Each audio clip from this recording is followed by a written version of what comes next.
This is Mark Byrd coming to you from New Reflections Podcast. We have a special guest today here, Stedman Graham. Again, I'm Mark Byrd, but man, I just want to know more about Stedman Graham.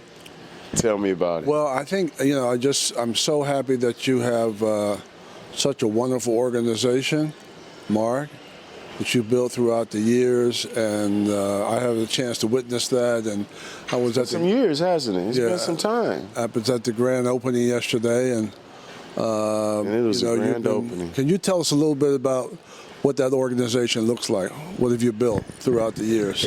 I think people need to hear about that. You know, New Reflections has really been something that really came, I'll just be honest, from my heart. It came from God. It was me seeing me and other people, and how can I help them not go through what I went through.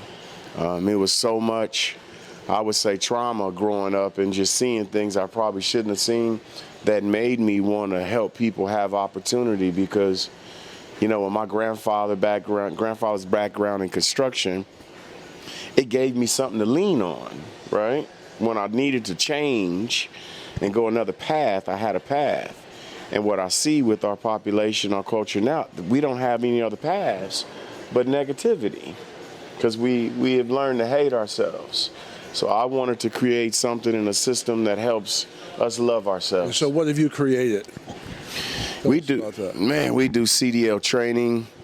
We do construction training. We do CNC, run manufacturing training, culinary training. I love the culinary because I get Tell us about that. I get the culinary. Listen, these culinary students are putting in work. I mean, when I tell you they ain't in there making cheeseburgers, Stedman, good dining, good fine food. And when I tell you they're in there making some great things and having careers to be able to change their lives and have a sustainable life. That's been my main focus. And so you're kind of in the training business, which is I'm in that business too. Mm-hmm. So and that's why I connected with you, because you're trying to help people get to the next level. What kind of people are you looking forward to in terms of jobs, and what's your demographics? Our demographics, to be honest with you, is people.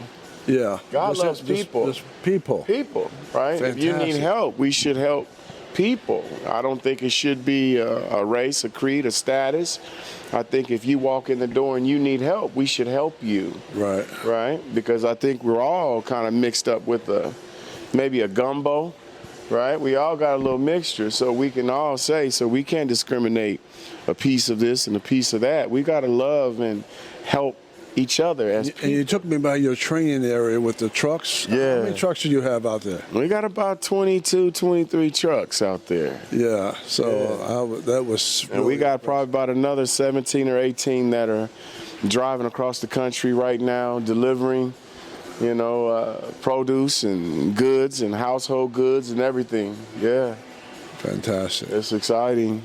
It's exciting, but enough about me now. I'm just saying. Now you can turn to interview. Well, I just wanted people to understand what you're doing and who you are, and your determination and drive to make this a reality and to train people who otherwise wouldn't have the opportunity to have a job.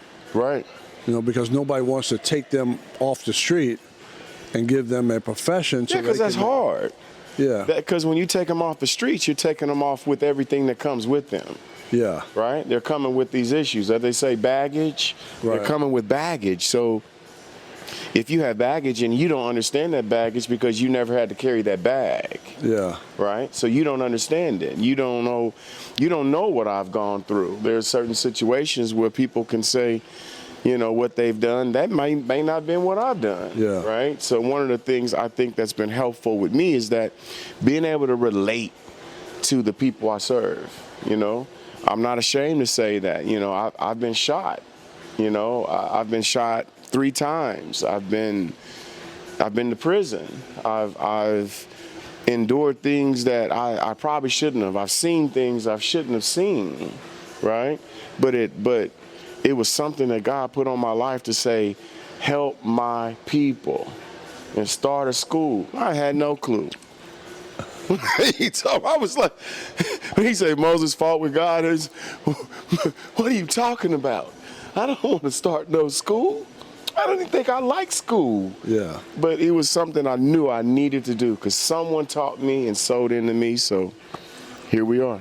And you know, people are inspired by you, and they're touched by you and your sincerity and your determination, your perseverance.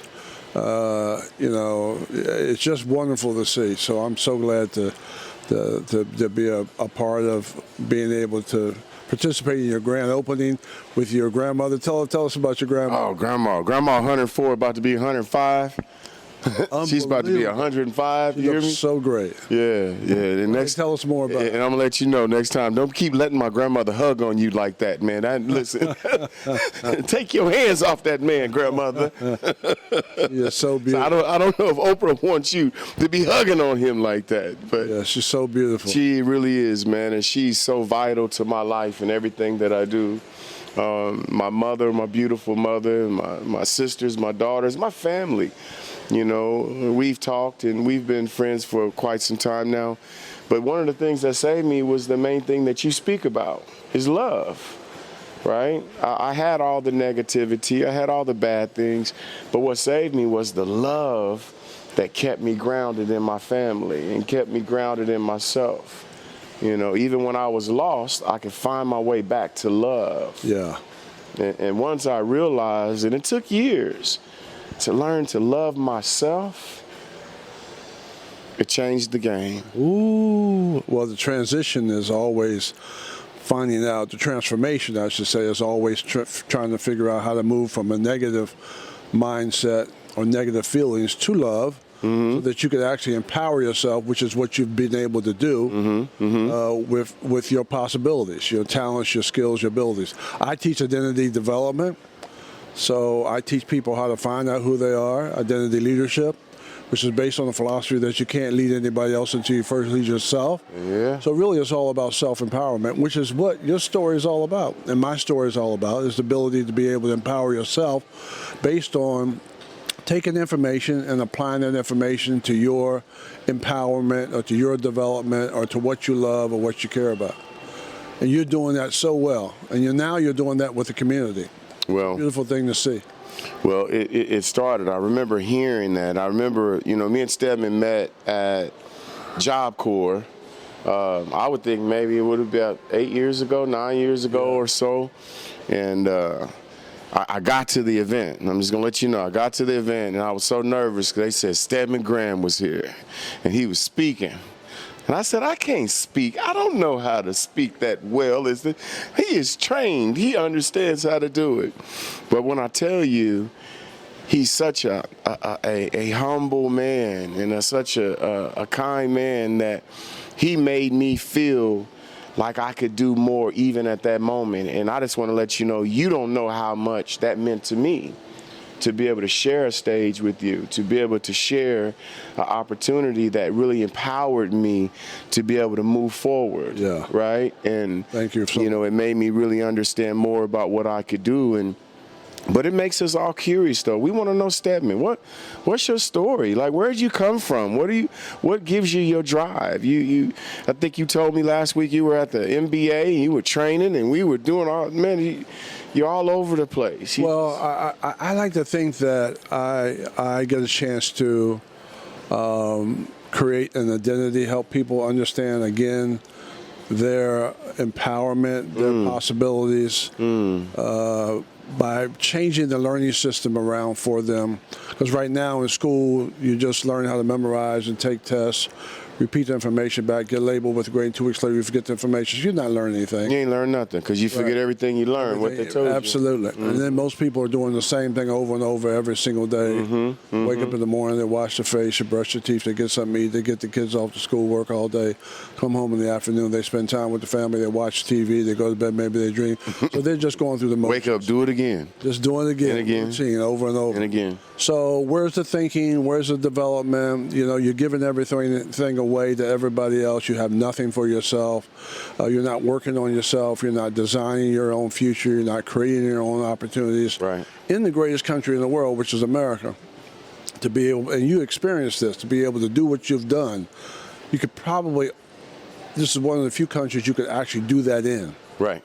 That is true. Regardless of your background, That's you can true. come out of prison, you can, have an idea, you can have a drive, you can have determination, but you have the opportunity in Kansas City, which, ladies and gentlemen, is just an unbelievable place here. Yeah, I love this city. I love this city. Kansas World City. champions too. Yeah, come on now. Come on now, those Kansas City Chiefs.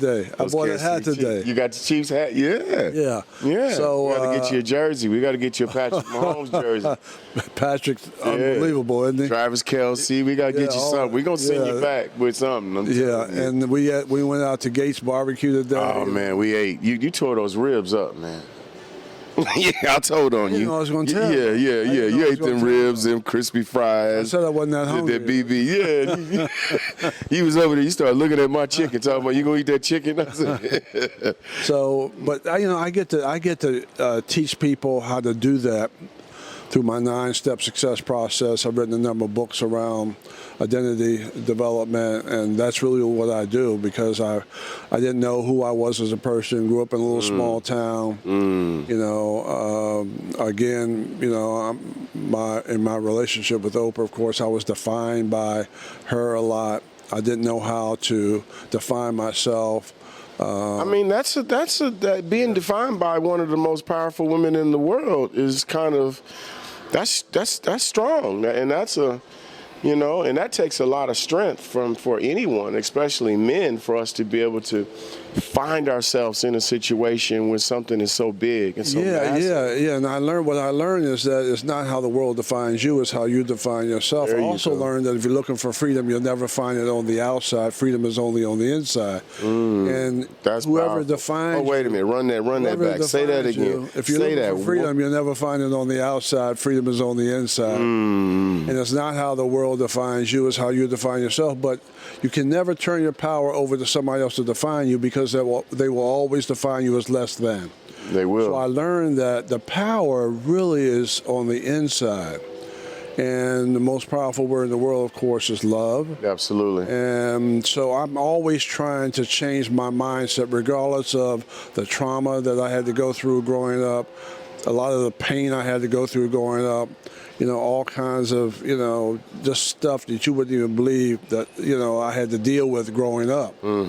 So to be able to transform my life, wow. And I was lucky I had basketball. Right. Because basketball gave me, I grew up with low self-esteem, a lack of confidence. It gave me the confidence to at least there's something I can do good. Not be self-destructive. And then I worked in the prison system 5 years. Yeah. And so, but that there was no in question. Chicago, right? There's no, it was, in Chicago, but also in Colorado. I started there. But there's no question I would have been in prison in that system, except for basketball, right? Because I had so much negative feelings about myself. I had low self-esteem and lack of confidence, but I was a self-destructive.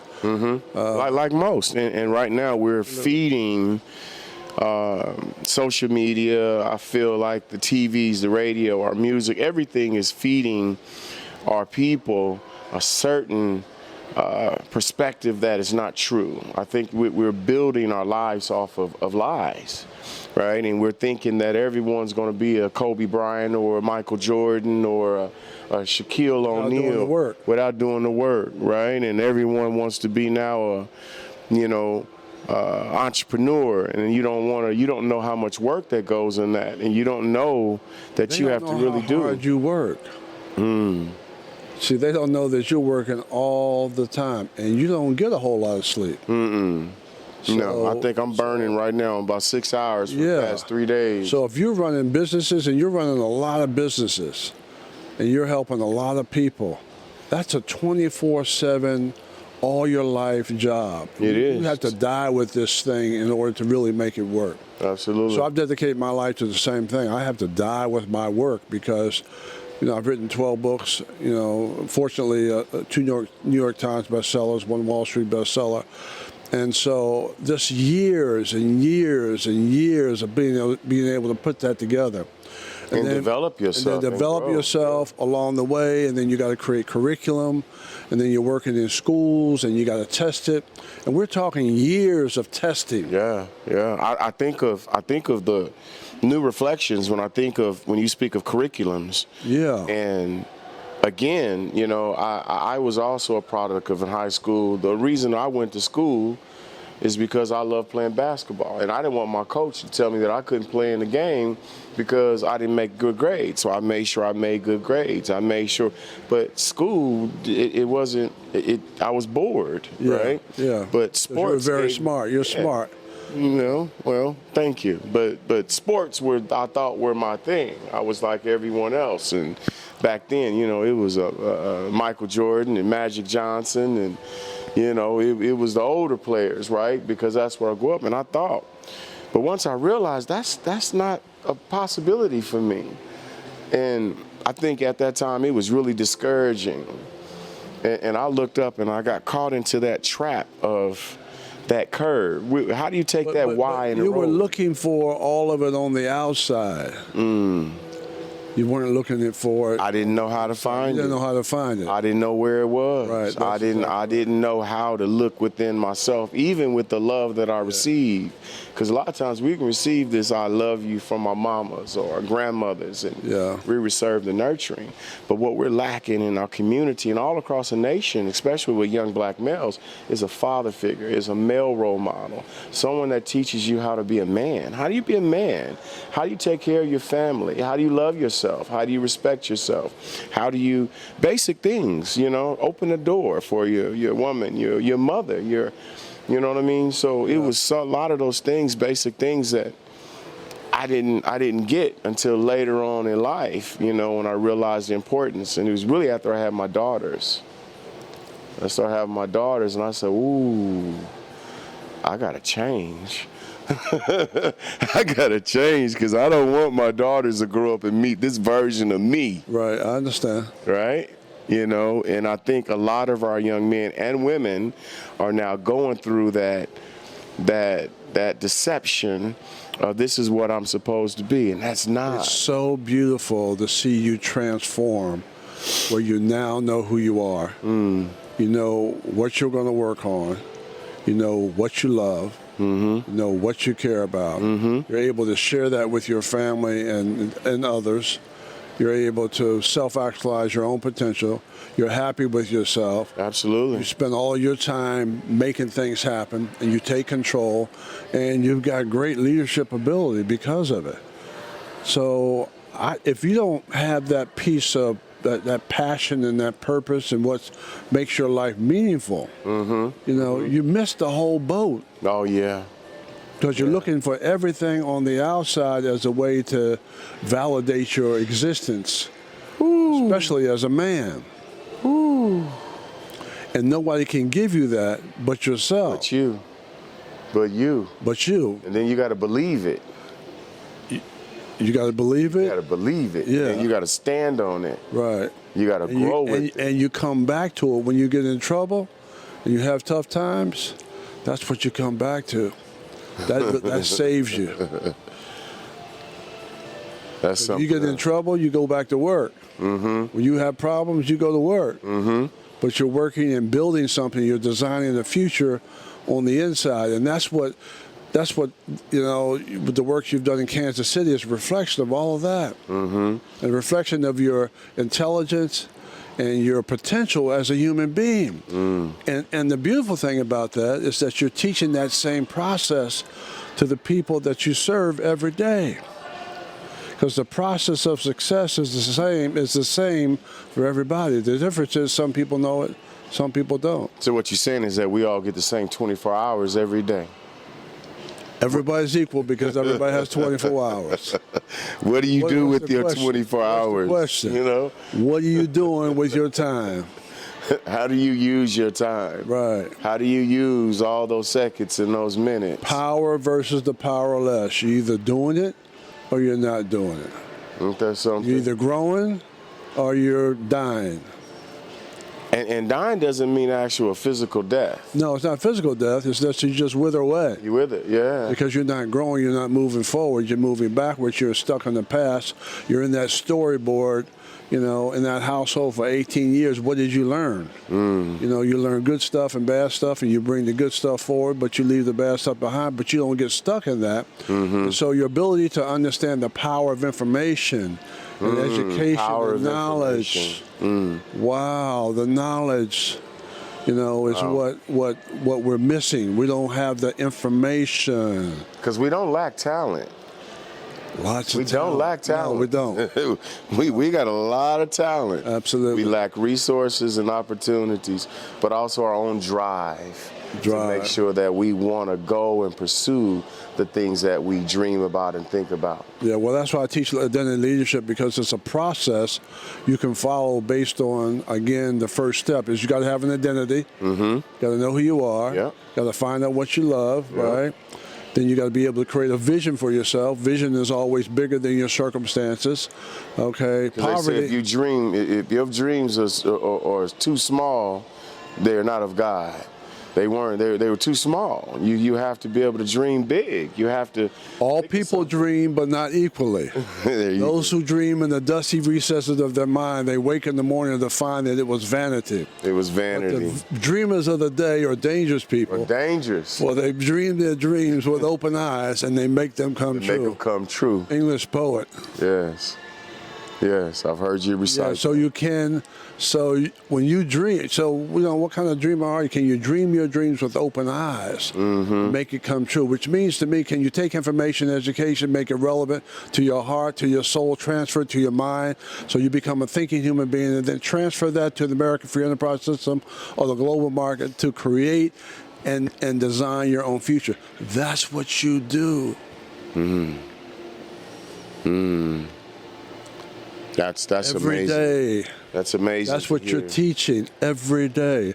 How to empower yourself. Work on, if you get in trouble, work on yourself. Absolutely. Don't quit. So the more you have, the more you can give. You can't drink from an empty cup. No, you can't.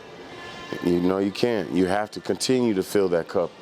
You have to continue to pour into that cup, and that cup is yourself. And that's what you do every day. It's an unbelievable thing to be able to see. I congratulate you. Man, I appreciate everything that you do and how you support me, and a friend and a mentor. You know, just everything that's going on. It means so much to me. And to be a sharer, right? You're a sharer of information, right? And that's one of the things that we always talk about, you know, is how do we're in such an I society. I. Yeah. It's not many opportunities that you meet someone that's willing to share information with you, right?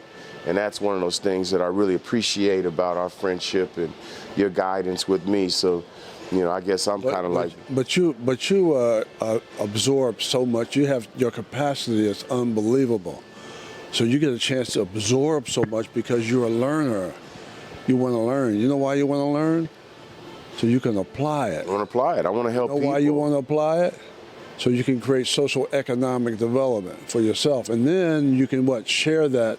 Absolutely. Share that goodness with other people. Absolutely. Touch every day. Because if we don't share it, it's just wasted information. Got it. We talk about the cemetery, and you know, we talk about finding where is the wealthiest place on earth, and unfortunately say it's a cemetery because we take all the information to the grave. Yeah. But now being a sharer, and I always joke, and you know, we have our Oprah conversations, and I say, well, you know, and Oprah says, and you get a car, and you get a car, and my saying now is that, and you get a scholarship, and you get a scholarship, and you get a scholarship. And she's given a lot of scholarships. She's unbelievable. She's an incredible.